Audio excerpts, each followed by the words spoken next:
Hello, welcome to the Wasting Time podcast. I'm your host, Chris. It's another solo intro today, so I'm going to be very quick with this. Today, I have on the show Daniel and Amy from the band Future Teens. Future Teens, who had a great record called Self-Help that came out last year. Check it out if you haven't heard it already, and let's just jump straight into the interview. Yeah, do you guys want to introduce yourselves real quick? I'm Daniel. I'm in a band called Future Teens, and I play guitar and I sing in that band. I'm Amy. Weirdly enough, I also play in a band called Future Teens and play guitar and sing. Excellent. And I'm excited to be joined by you both because I feel like my experience with your band, I've had the name around for a few years or whatever, but like sometimes there's names on the scene and for whatever reason you don't get around to checking them out. And then when you guys put out your records last October or whatever it was, that's when okay. I was reading comments on Reddit, like there was a lot of love for it seems. So I was like, I'm going to check this out, and I did, and I absolutely loved it. So been wanting to get you on the show for a while. So I'm excited to have you both here. Awesome. Thanks for having us. I feel like that's just like what it means to engage with music as an adult. You're like, Right. oh yeah, I just started checking out this album. It's like from 10 years ago, but like it's still great. It does happen. Like I try and like, particularly obviously doing this show, try and stay on top of stuff as much as I can. Anytime I hear anything about a record or a single that comes out, save it to my Tidal. I'm like, right, and must make time to listen to that. So, I was late to the game on you guys, so apologies for that. No worries, we're still accepting people. So where are you guys based? Are you Boston based? Yeah.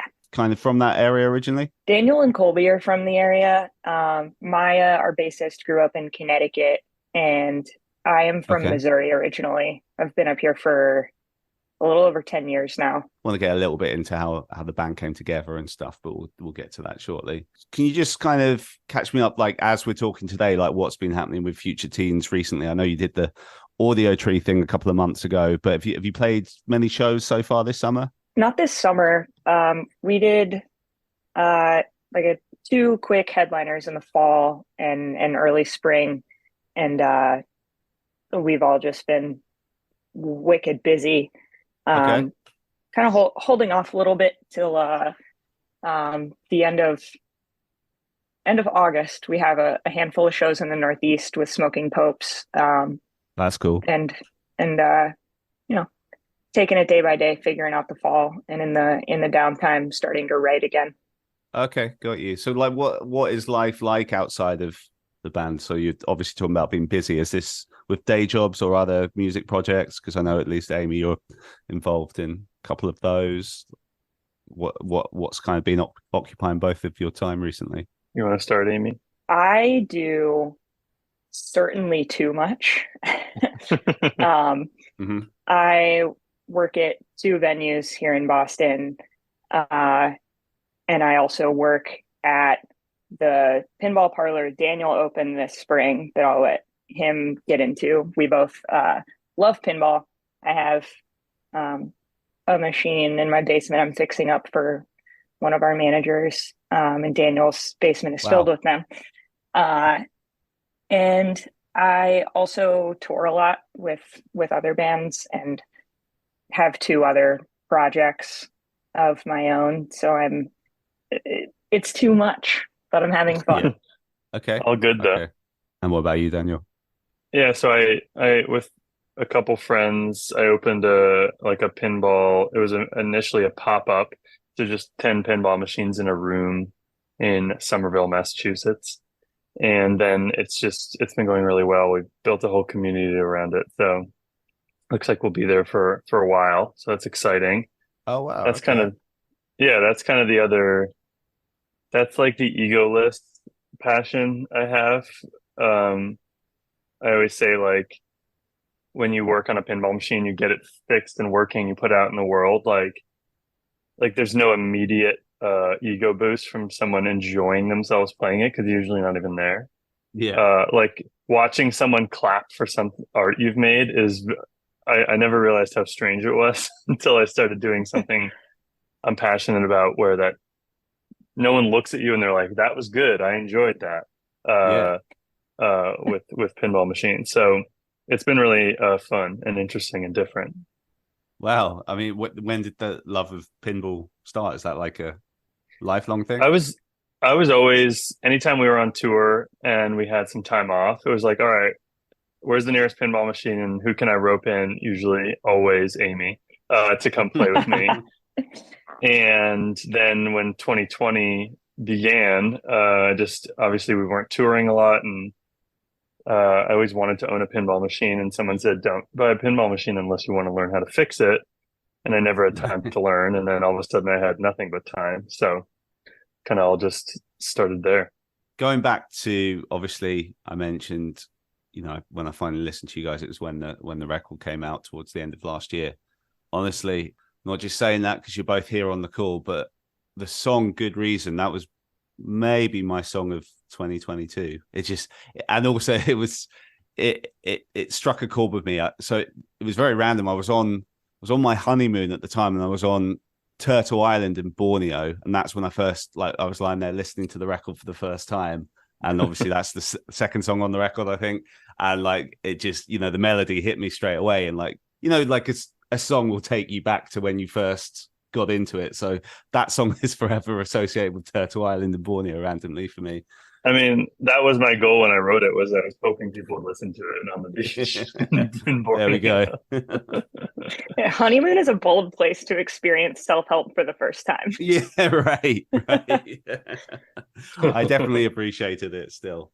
I just love the lyrics to that song and the message. And also, to added bonus to it, having the little Dark Crystal reference in the video as well. Oh yeah. Yeah. That was, I had just found that VHS tape and I was like, wait, what VHS tape should so Amy and myself and our friend Danny, we worked on the music video, and it was probably the most fun music video we've ever made because it was just so absurd. We were just cracking up the whole time, like thinking of dumb stuff to do with this very expensive puppet.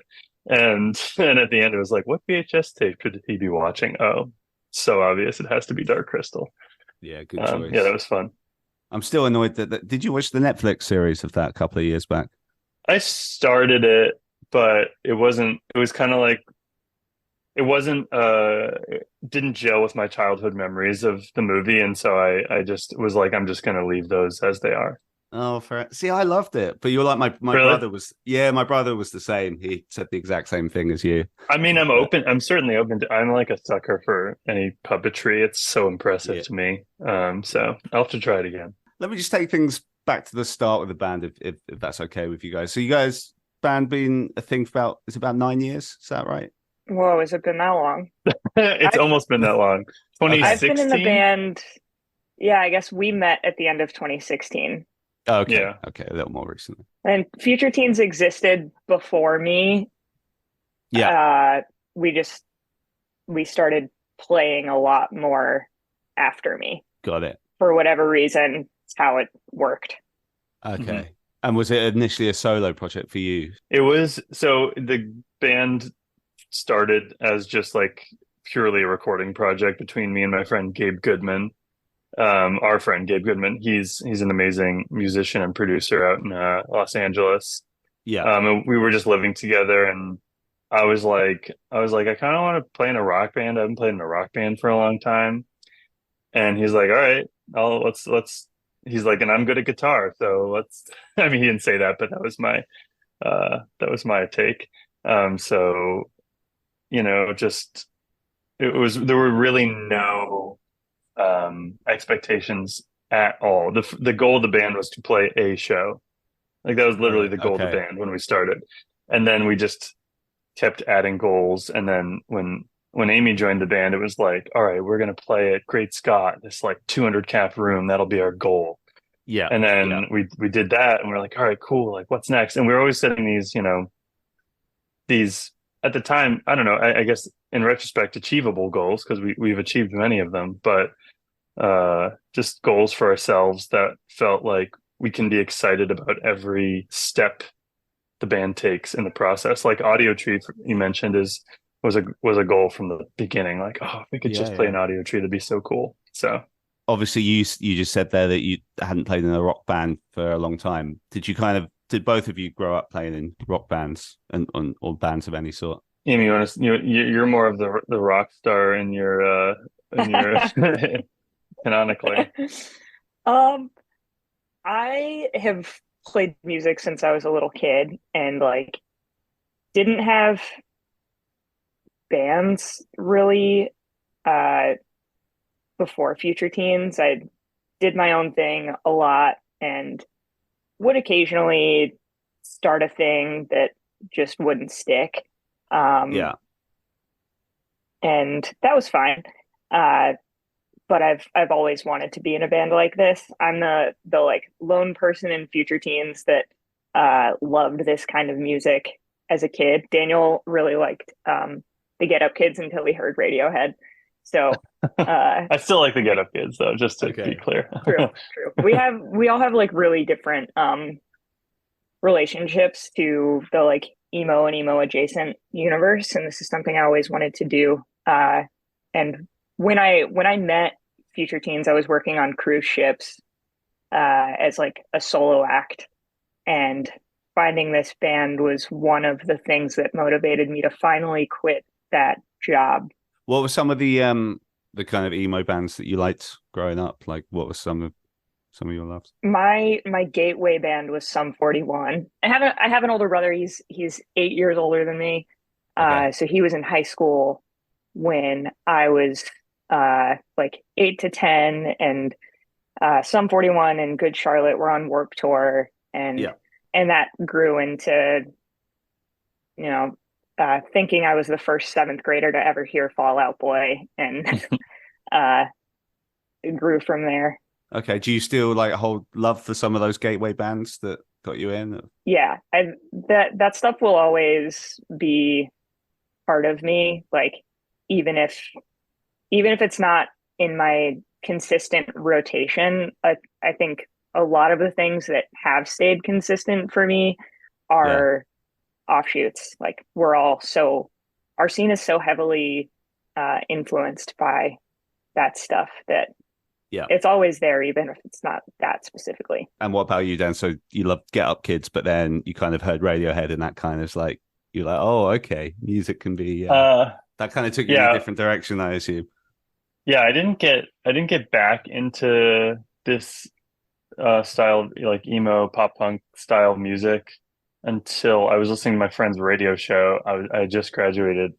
I was about to Okay. graduate college, so it was like 2012. And he was like, "Oh, we're giving away tickets to the show for this band Prawn from New Jersey. Great band." Yeah. I was supposed to play a show with them many years ago. Oh, really? Yeah, Yeah. they're awesome. And I was like, "Oh, I'll go see this band, like free tickets, sure." And I went to the show, and the singer had the flu. In retrospect, he probably shouldn't have been singing it to a crowd, but you know, it's a different time. And he was like, "My voice is shot. I feel like shit." And the whole crowd was like, "Okay, we got this." Like, and they were singing so much louder than he was, that, and you could tell Okay. in his face, like it was just making his night, like because he clearly felt just awful. And I was watching this show, and I was just like, "This is the kind of crowd I want to play for." Like, like I've been playing so long for crowds that are like respectfully, quietly sitting there listening, Yeah. and that's great. But I did that for 5, 6 years, and I was like, okay, Okay. I want to play for a crowd that's like not as uh not as just like excited to be there, and able to show it. And now we play for people that are respectfully very loud. Yeah, it's like the Perfect. perfect combination. They Yeah. listen, like, and then when they heckle, they say things like, "You're doing great." Very supportive. Talk me through the timeline a little bit. So, as we've established, you started this project by yourself, and then Amy, you came along later. Looking into you guys, there's this thing about the first recording you did was what on floppy disk as a joke. Like, what where did that happen in the timeline? Is this pre Amy or once you're with the band? That was pre Amy, because that was Okay. when the band was like purely a recording project, and we were like, what is Right. the Right. goofiest medium to release music on. Yeah, that's a good shout for it for sure. Yeah, I mean, and we should do a floppy disk repro. repress. You should. the on the floppy, so I had to buy a floppy disk burner to make them because I was like, if I'm going to do this, I'm actually going to put music on it. But a floppy disk holds like 1.2 megabytes. So if you actually are able to listen to the music, it is so low quality. It's like absolutely horrendous sounding. And I put a little secret note on the floppy disk to be like, "Congrats, you somehow accessed this." I don't know if anyone's ever done it, but so someone dragged out their I old know at least Amiga or one something. person who has. Oh, really? Oh, really? Yeah, went out and found a floppy reader specifically for us. Well, I'm glad I put something on it because otherwise that would have been very disappointing. But so like obviously we didn't take ourselves very seriously, and that tenet sort of like has lasted throughout the band of we don't take ourselves too seriously. Obviously, like we're passionate about it and we're excited, but yeah, we're not, we are writing about heavy subjects, but in a hopefully a way that's approachable and relatable. And really it was like when Amy joined the band, that I was kind of like, all right, you want to like play some shows not in Boston? And he was like, yeah, like let's do it. And so we booked like I think like maybe like a weekend or New York, Philly kind of thing.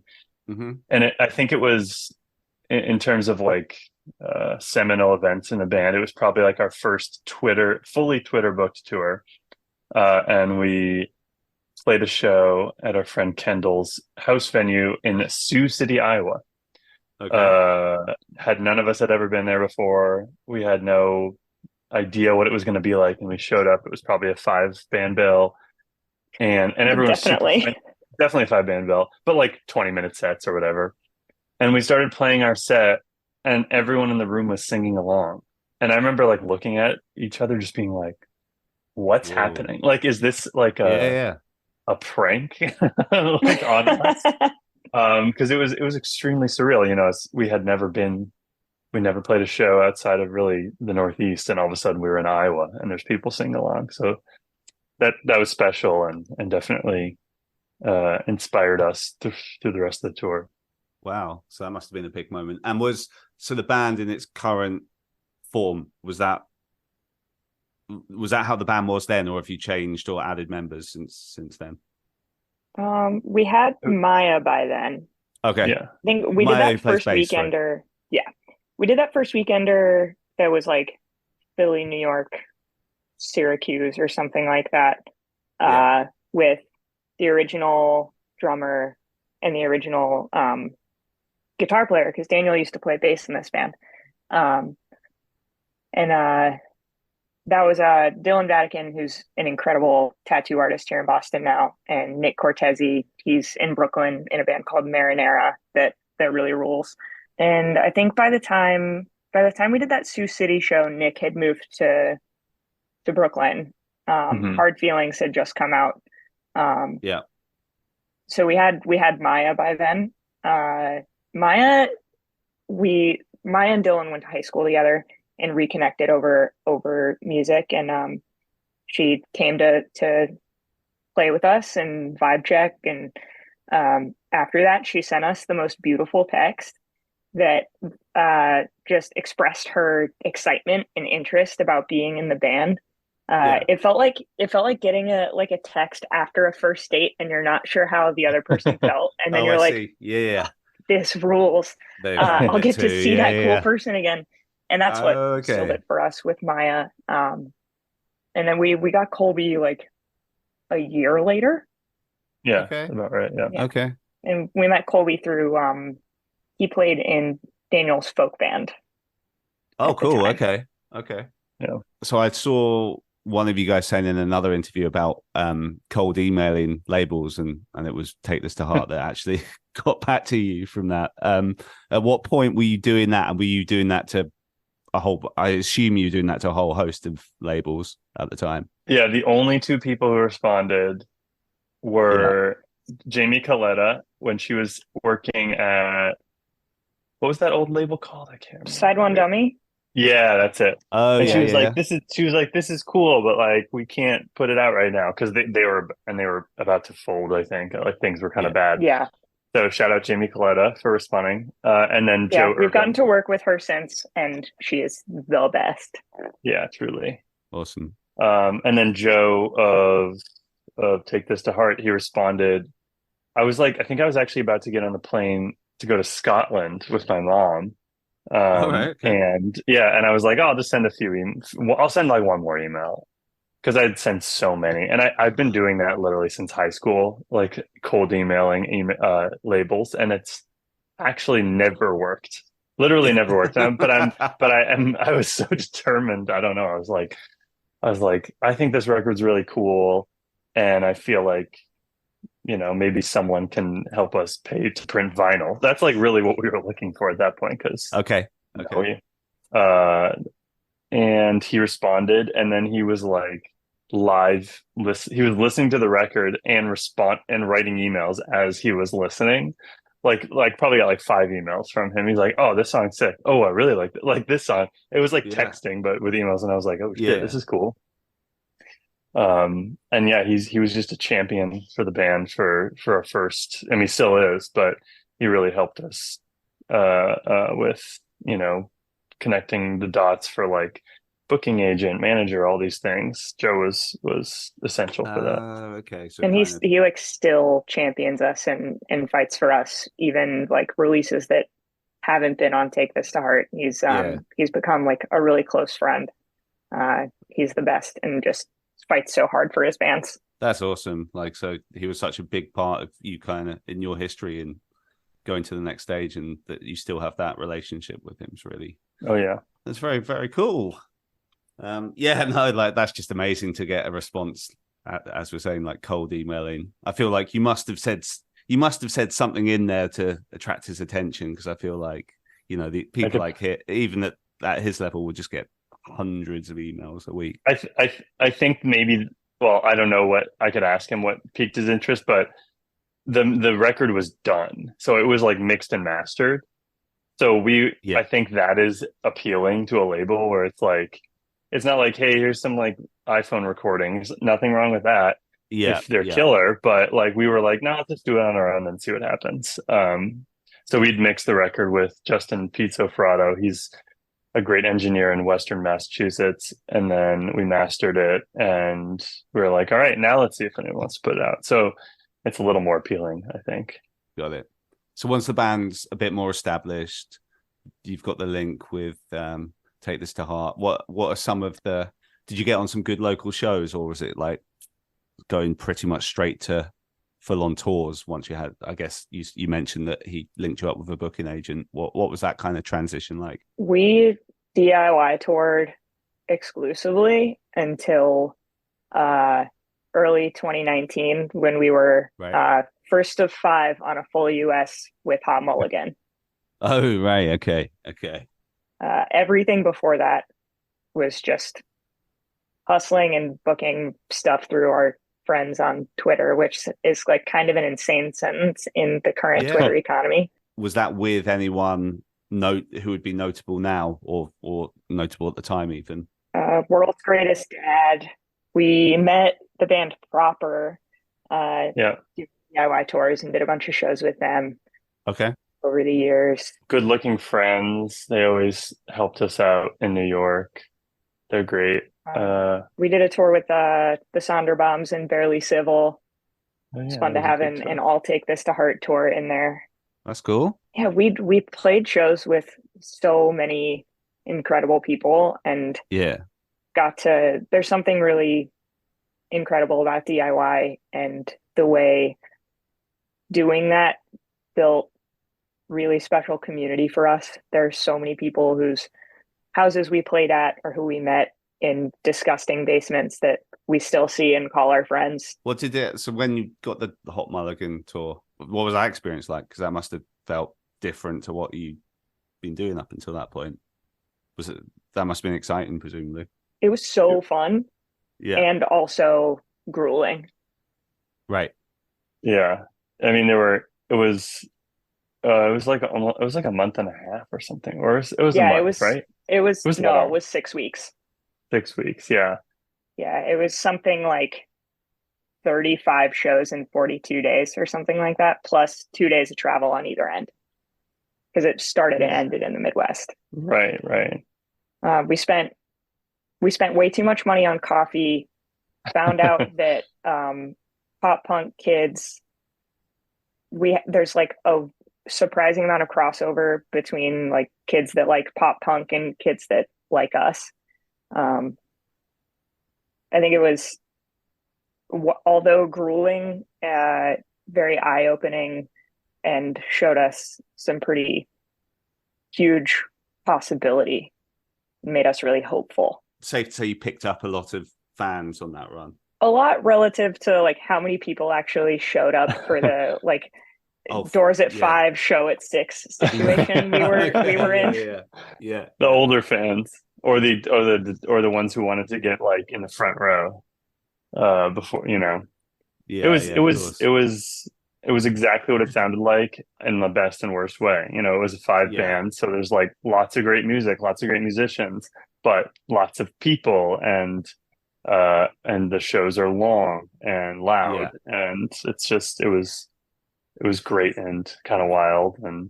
But we played in a lot of cities for the first time ever, so and there were people there, which you really can't do if you're doing it. It's harder for DIY to like play in San Francisco and Los Angeles and San Diego and like anyone be there if you've never played there before. So, of course. So it was nice. Every show there was someone there for us, and that was mind blowing. We had only ever played in the Northeast and Midwest. How much were you touring in 2019? Like, how much of your life was it taking up at that point? I added it up once. It was, I think, more than 6 months of that year. Wow. Okay. It was intense. We went, for the Hot Mulligan tour, we put out one single, which was from our second record, Breakup Season. And then next tour we had was with Oso Oso. And it was Breakup Season out by then? I think it came out in the middle of it. Okay, yeah, right.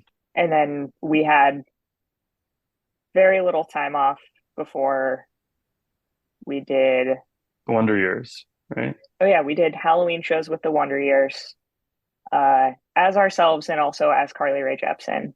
And then toured down to Fest and back. How did the Wonder Years shows come about? Was that just your booking agent linking that up, or had you established, because I know obviously you have a connection with them now, had you established that connection with them by then, or was it via those shows? We met Dan about a year prior, through Joe at Take This to Heart. I was gonna say, I remember we were doing some brutal drive, and then we were like, Dan Campbell just followed us on Twitter. That's kind of weird. Well, why? I mean, maybe. And then I think we messaged him. We're like, "Hi" or something. No, like, "Hi, you're cool." We just sent back the starry eye emoji. That's all. Yeah. Oh, is that it? Yeah, and I think Joe texted us and was like, "Why'd you do that? You have to act like you've been here before." We were like, "No." They're like, "No, why would we do that? Let's just act like ourselves." And then Joe sent us a screenshot of an email from Dan after he heard the like 4 demos for Breakup Season that we had. If I ever think that I'm a shitty songwriter, I just pull up the screenshot of that email. Okay. It's like, nice. One of my favorite songwriters thinks that we're good at this. That means something to me, and I can't actually be total trash if that's true. I think Daniel and Colby were out getting us lunch. We were in Sioux City. We were, yeah. And Daniel and Colby got it first and came back to me and Maya and was like, "Hey, take a seat real quick." Oh my god! Before saying us that. Oh yeah. No, Joe called me. He goes, "Are you sitting down?" I go, "Well, I'm driving, so technically I'm sitting down." And then he's just like, "Dan Campbell likes your music," and I was like, I'd literally maybe 2 months earlier started listening to the Wonder Years because of Hanif's essay on the Wonder Years. I remember I was like mulching my yard and reading Hanif's book, and then I was like, oh, I should probably listen to everything he's writing about because he's got great music taste. So I just listened through the entirety of the Wonder Years discography Okay, while I yeah, was mulching yeah, my yard. Yeah. And so through that, Dan became like a major champion of the band and a really dear friend, and took on some like management roles. Um, and he's still a really close This is the pal. We love best. that Yeah. guy, and he was kind enough to bring us on that quick Halloween tour. And we had so much fun. We love that band. All of those yeah, guys yeah. are buds and really incredible people. Everything that you would hope that band would be, they are. That's who they are. I, I can't say I know them well. Casey's been on the show before, and we still Oh, nice. we talk over email sometimes. I just saw them play at 2000 Trees last week, and which was Oh, my nice. first time. Yeah, it was my first time seeing them for a few years. I thought they were really on form because obviously they had got that new record behind them, and it was pretty special. Yeah, Yeah, they're it's an such incredible so band to good. watch. I could watch that band every single night for a very long time Yeah, and get yeah. something new out of it every time. Hmm. So going back to the timeline, so obviously 2019 sounded like a huge year for you guys, and then obviously 2020 was very different for obvious reasons. How did you guys navigate through that tough period? It was pretty crushing to lose some of the stuff we had planned. We were supposed to go out with Spanish love songs and dollar signs, and Oh wow, like every tour, it was rescheduled like three times, and then the sure, industry finally realized this is all not going to happen for we're not sure how long. yeah, Hmm. Uh, the tour that never was. Along with we were also the day that everything shut down. We had just driven to New Jersey to Oh, play yeah. the first of a few shows with Pronoun and Proper, and like we mentioned earlier, Great Scott being our like first ever Madison Square Garden. We had sold out Great Scott that weekend, so we were like right, so excited. We'd like hit this major milestone, and then everything shut down. And I think, like everyone, we were in denial that Hmm. our yeah, year yeah, was going to be like that. And I'll never, I say all the time, like I'll never be thankful that COVID happened. It's, um, ravaged every person in a different way, but it gave all of us the opportunity to sit with ourselves and get the help we needed to get, and like recenter what's important to us, reevaluate how we want to approach this band. Like, we don't need yeah, to tour 6 months out of the year for this band to go where we want it to go. And that might actually be unsustainable for us as people and our bodies and our brains. yeah. Um, for me, it gave me the opportunity to like really overhaul my mental and physical health, and Okay. learn how to do this in a way that's sustainable for me. Your sort of band life balance, is it a lot more healthy for what you needed, and how many weeks or months a year are you guys touring now in comparison to what it was during that crazy period before the pandemic hit? I feel like we're just kind of starting to ramp up a little bit. Okay. Uh, and kind of figuring that out like in real time. And like, do we get to spend as much time together as we'd like? No, definitely not. Mm-hmm. But it's we all want to, and we all want to play more shows, and part of it's just like learning to be patient with everything. Yeah, it's definitely a balance. It's a balance. Yeah. But we just played some shows with the Airborne Toxic event. We did like 3 dates with them. That was out of the blue. Like, they were just like, "Hey, you want to do these 3 dates?" We're like, "Sure, of course." And that was, like, "Oh, right, like this is why we do this, because it's just there's really nothing better." So that was definitely affirming in a lot of Okay. ways. Yeah.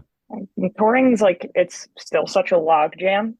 Everyone's trying to get back to it, and there are so many bands and not very many tours. And for us, like 2019, we didn't say no to anything. Yeah. It And sounds like it. Yeah. yeah. Yeah. And that was awesome. We had the best time. It was a really good experience, but we came out of it knowing, like, having to learn that it's okay to say no sometimes, or to, like, if we say no to something, that doesn't mean we'll never have an opportunity again. Mm-hmm. So we are more thoughtful about our approach to it, of like, yeah, we'll still throw spaghetti at the wall and like submit for tours, and our agent does a really awesome job of advocating for us and really understands what we want. But I think, like Daniel said, we're just ramping back up to it. And, in this timeline, it's hard for anyone to ramp back up to what they wanted, but Sure. Yeah. figuring it out as we go. And it's our favorite thing to do. So it'll happen. The UK tour is a great example of that, because we had started planning a UK tour for 2020. It was end of 2020. And that got pushed off till last year. And then we finally did it. And it was like probably the most fun tour I've ever been a part of. It was like hour and a half, 2 hour drives. The crowds were amazing. Yeah. Like it was like vacation. It was so It was so idyllic. It was incredibly fun. Yeah, it was just so more tours like that. Had you, well, I know your answer, Daniel, because you mentioned before with the take this to heart thing, you're getting on the plane to Scotland at the time. But what about you, Amy? Had you been to the UK prior to Never. the tour over here? No. Oh, wow. Okay. So first time. Okay. Yeah, it was awesome. The first couple cities in Europe I had been to, once as like a small child, too young to appreciate it, and then once in college. But getting to do all of that with my best buds, doing this thing we really love doing, and being so shocked every single night at how cool and sometimes large the crowds were. My little brother flew out to see us, which was really sweet and cool. That's awesome. We played a lot of pinball. I think it was it was everyone's favorite tour, maybe ever. And the band we were out with, Snowcoats, they're from the Netherlands. They are so good and so sweet. We had so much fun getting to know them. Were there any particular places or venues that stood out that you guys really, really enjoyed when you were here? We played a show so we played 2 shows in London. Both were like the perfect, like 2 different types of shows that we like to play. Like the first one was at, what was it? Fighting Cocks. Fighting Cocks. Yeah, so that's near where I am, because I'm Walton on Thames, but I'm near Kingston. I was just at the Fighting Cocks at the weekend. Yeah, it's a great venue and bar. It was so much fun. And getting to meet everybody from Banquet that night too was cool. Yeah, Banquet's great. Sweaty and loud and just mayhem and packed and so fun. And then the next night we played Camden Assembly. Yeah, like a nicer venue with like air conditioning and and the sound was killer and the crowd was great. It was just different and great. You'll appreciate this, Amy. That was the first time I went to Camden Assembly, which used to be it was the Barfly at the time, but that was the first time I saw Good Charlotte was that venue, which was oh my god. That's so sick. Yeah. It was good times. Any other like particular towns or cities that you remember liking when you were over here? Deaf Institute was super cool. Yeah, that was fun. Every single show was really amazing. The 2 shows in the Netherlands, the first one in Rotterdam was on a literal boat. Oh, cool. And then the second one in Amsterdam, there were like 7 people there, including 2 Americans who were there on their honeymoon. Oh yeah. Which was really, really fun and cool. And that's one of the most memorable we talk about all the time, because we just all it felt so low stakes, and we just got to play our hearts out for all these people who, some of them knew who Yeah. we were, some of them had no idea. And someone came up to us after and was like, man, no one's here. Like, I can't believe it. This is so messed up that no one's here. I'm so sorry for this crappy show. We're like, no, that was so fun. We Like they ran didn't believe around that we could have had fun with 7 people in the room. I was like, well, as long as the 7 people are interested, it's yeah, Yeah. they have truly no idea how much worse we've done for less. Yeah, you got any thing in the diary for coming back this way anytime soon? We hope so.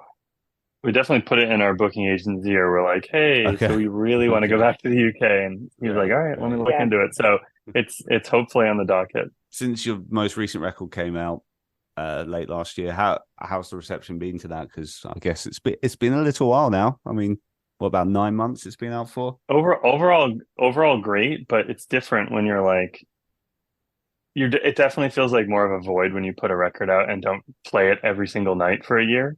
I see. Yeah. It's because there's, like I was saying at the beginning of our call, there's no immediate gratification. Like it's like it takes until you play a show or talk to someone or whatever, like to be like, oh, like this song really resonated with me. I really, it meant a lot to me to hear. Like, and that's kind of why, in a lot of ways, why we do it is like, hey, we're sharing our feelings, and we wonder if anyone else feels the same way. And so that's really the feedback that always feels the best, or that means the most, is when someone is like, relates to some, like, what seemed like a very hyper specific emotion you were feeling at the time. They're like, oh my God, Yeah. that same thing happened to me. And that's a connection where, that happens most at shows. I think we sometimes feel like I think it's Daniel that said this, like, if we're not touring, are we even still a band? And that's definitely not, of course we are. Touring is not an end all be all, but because it's one of the parts of being in this band that means most to us is like experiencing that communal catharsis together. When we're not touring, the imposter syndrome creeps in pretty hard. Okay. Two things I go back to when I feel that way is played a Boston show the day after BYOB came out, and the crowd knew every word within 24 hours. Just insane. That's incredible. And then the record came out, and we immediately went on tour.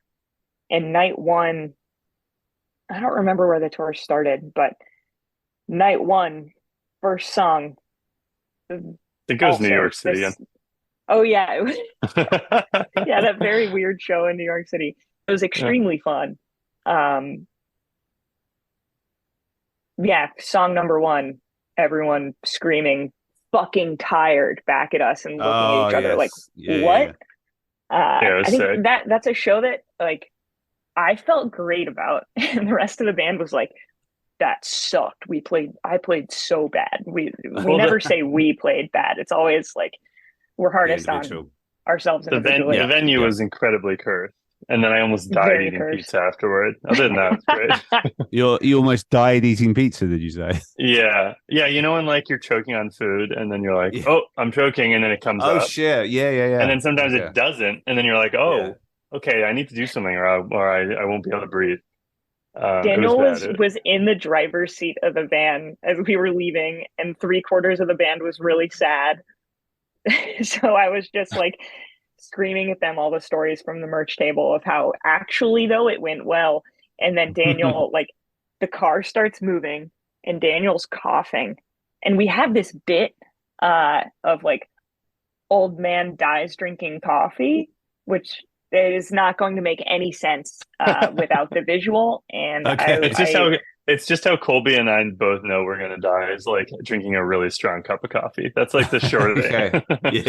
Yeah. It'll go straight to our heart. The bit that they do is just like a concerned dead face and clutching their chest, like, and I thought Daniel was doing that because the pizza was good, but he Okay. was actually choking and Pizza was good, but I was also, going to die from it. So Sure. no matter how bad a show we ever have, as long as no one chokes on pizza, I think yeah. everything's okay. Yeah. It's our new Then metric. it's a good one to live by, I think. You mentioned you got some shows with Smoking Popes, which is very, very sick. That's very cool. I like that they're doing stuff with younger bands, because I saw Deanna from Sincere Engineer like put out a cover with them the other week. I don't know if you guys saw that. Oh, nice. Which Yeah. very, very cool. So obviously, as you said, you've played with some amazing artists. Who's on the bucket list for artists you've got like in your vision you'd love to tour with? For me, there's so many, but I definitely that Spanish Love Songs tour, I was really looking forward to seeing them every night. Like I love their music so much. I think it's awesome. And I know they're just about to put out a new record. Yeah, yeah. But as far as I know, we are not touring with them on their new record. Okay. But hopefully someday, maybe we'll try and convince them to go to the UK with us or something. Because I feel like I've heard that people in the UK really do enjoy they're very popular here, and they seem to love a trip here as well. In fact, but that was before we started doing the show like on Zoom. Dylan very kindly came to my flat at the time, which was good times. Oh, nice. What about you, Amy? What are some of the ones for you? I'm racking my brain right now, but it's like when someone asks you like, what are you listening to lately, or what are your influences, and then you can't think of a single band. Yeah, fair enough. The Spanish Love Songs tour is one of the biggest. I think it's hard. Sometimes I have a hard time like doing a big dream about touring, because I don't want to get my feelings hurt. I mean, so more shows with John Allison, right? Maybe. I mean, that would be a dream. We only got to do like 3 days. John Allison Weiss is like has been one of my favorite songwriters for over a decade. And in the last several years has become a pal, did the artwork for both Breakup Season and Self-Help. And we got to play a couple of shows with them on the West Coast, and we got to be their backing band. And it was so fun. We want to do that again really bad. Yeah. Okay. Oh, cool. So after the Smoking Popes shows, have you got anything sort of on the agenda for the rest of 2023 that you're able to share at least? We're working on it. We've got some very cool stuff, both tour stuff or show stuff and not show stuff coming up that we're working on. And the other shout out I'd like to say is that Amy's been crushing it on our Patreon. We have a Patreon now, with lots of fun and strange things to engage with. So that was a fun project for him, and I think there's like a whole cute, cool community of people on there now. Yeah, it's been fun. And if people want to find that, I assume that's on the links in your bio on your Instagram, etc. That'll be pretty easy to find if people are looking at your social medias. So definitely, if you haven't checked that out and you're listening, go and do so, please. Mm-hmm. We usually finish with like a few quick fire questions. So is it cool to fire some of them at you? Yeah, of course. All right, let's do it. Favorite TV show? 6 Feet Under for me. Abbott Elementary. But favorite movie? I'm just gonna say The Thing. That's my recent favorite movie. Classic. I can't think of a movie. Passion of the Christ, Veggie Tales. Wow. Going right off the dome. Okay, ask me about my religious trauma, why don't you? The Toy Story franchise. Solid answer. Solid answer, yeah. UK food or US food? Oh, I thought that was our favorite UK food. I think if I lived in the UK, I would eat a hand pie every day, and that wouldn't be good for my body. Because we had a lot of hand pies, and so in terms of like longevity, I have to say US food. but I'm sure there's things you can eat besides hand pies. It's just Fortunately, there is. I think even when I ate a lot of hand pies, my body still felt better. Yeah, I'm gonna go UK food. Okay, I'm going to give you 3 previous guests that we've had on the show. You can only save the music of one of these artists. Who shall I go for? Okay, I'm going to give you the Get Up Kids, Newfound Glory, and Sum 41. Oh, I mean, definitely for me, that's easy. Get Up Kids. I did love Newfound Glory a lot. And I liked Sum 41 too, but definitely Get Up Kids I still listen to Something to Write Home About frequently. Classic record. yeah, it's Get Up Kids for me too. Oh, okay. Nice. And yeah, but I love Sum 41 and always will, but they're more a nostalgia band for me than they are like a mainstay. Whereas Get Up Kids is still kind of that. Yeah. Got it. Yeah. Still that feels makes sense. Relevant to who I am. And final question. You don't have to pick one because it's very difficult, but give me 1 or 2 contenders for your favorite album of all time. All time. Right, my 1 or 2 recently have been Bruce Hornsby. It's hard to pick between the 2. There's 2 that I really like, and now I can't remember which one's which. Well, probably Bruce Hornsby, The Way It Is, and James Taylor, New Moonshine. Those are my you could put them on. I would always be in the mood to listen to either one. I think for me, it's Carly Rae Jepsen's Emotion. Though the Loneliest Time is catching up. That record bangs. And Fly by the Chicks. I really loved the Jack Antonoff record with the Chicks from last year. It was so good. Oh wow, that sounds like a Mad Libs record, but I didn't know it existed. I'll have to check it out.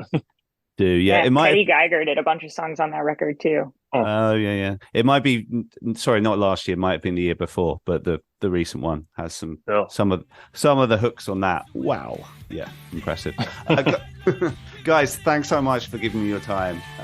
It's been really cool to chat to you guys because I love what you do, and I really appreciate it, and hopefully see you over this way again soon. Yes, can't wait. Thanks for having us. Thank you. All right, thanks guys.